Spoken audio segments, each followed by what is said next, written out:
Hi, welcome back to Low Math. So in the last video I talked about dot products, and today I'll be talking about something that you can also use or something that requires the use of dot products, which is finding vector components. So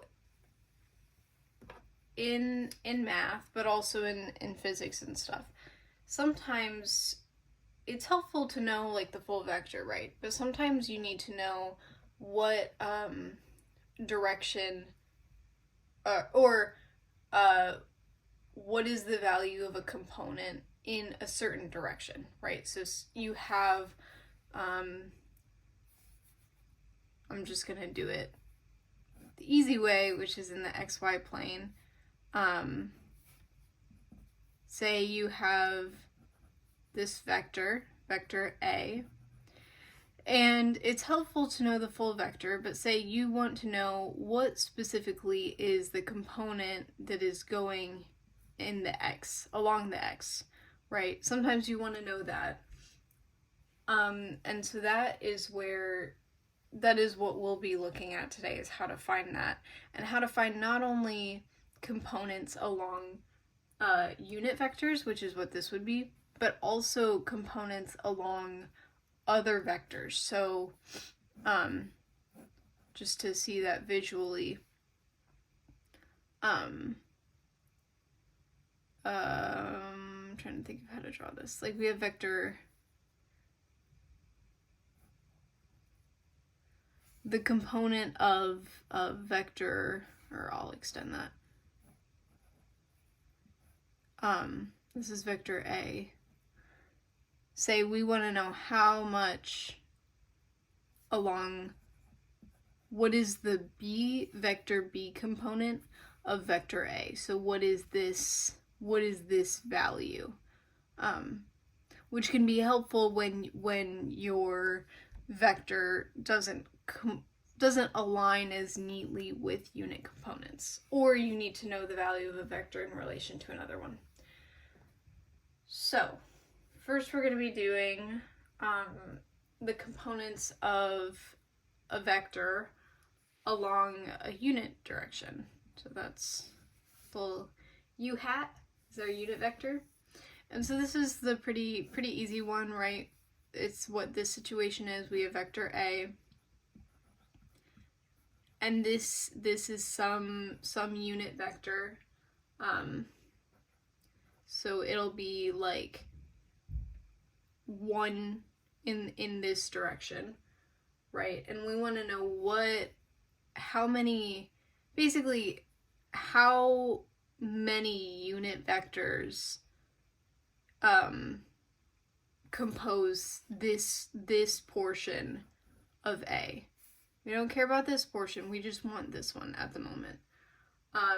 And the way that you can find that, and there's, again, you can derive this formula probably, but I won't be doing that, is the same as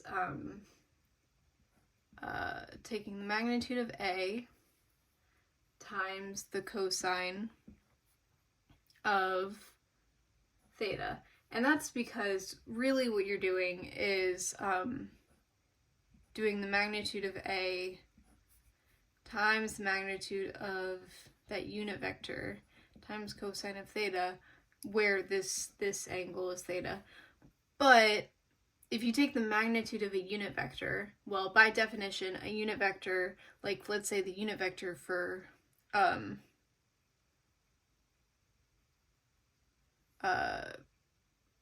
x will be 1, 0, 0. It's always going to have a value of 1.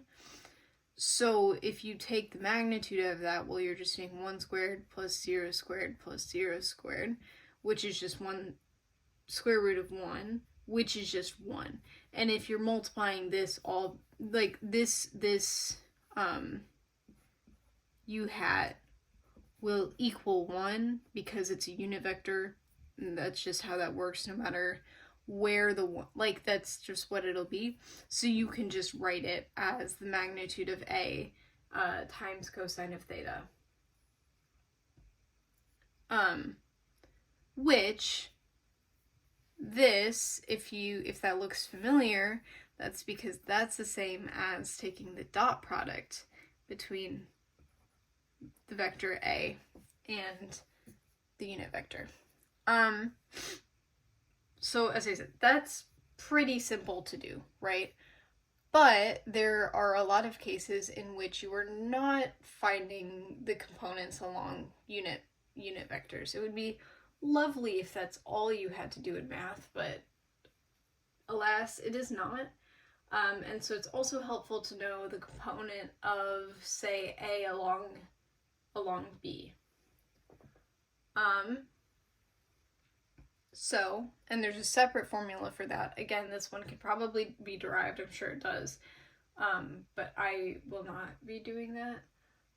And so if you want to find the component of A along B, then what you're going to do is you're just going to take the dot product between vector A and vector B, and then divide that by the magnitude of B.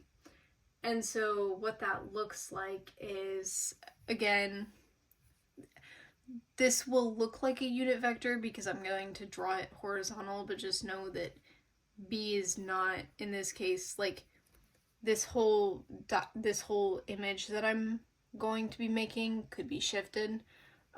So it won't be going along an axis. I'm just doing this because I have difficulty drawing lines.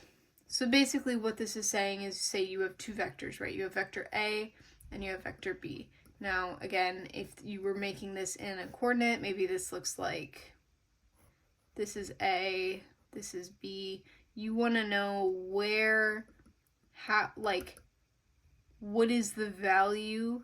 What is this value? What is the value along B? So in the direction of B, that's why it's the component of A along B. So yeah, this is what you want to find what this value is. And so yeah, basically you just plug numbers in. We already went over how to find the dot product. Yeah, and let's see, I am fairly certain. Let's see. And depending on what you're given, this could also be the same as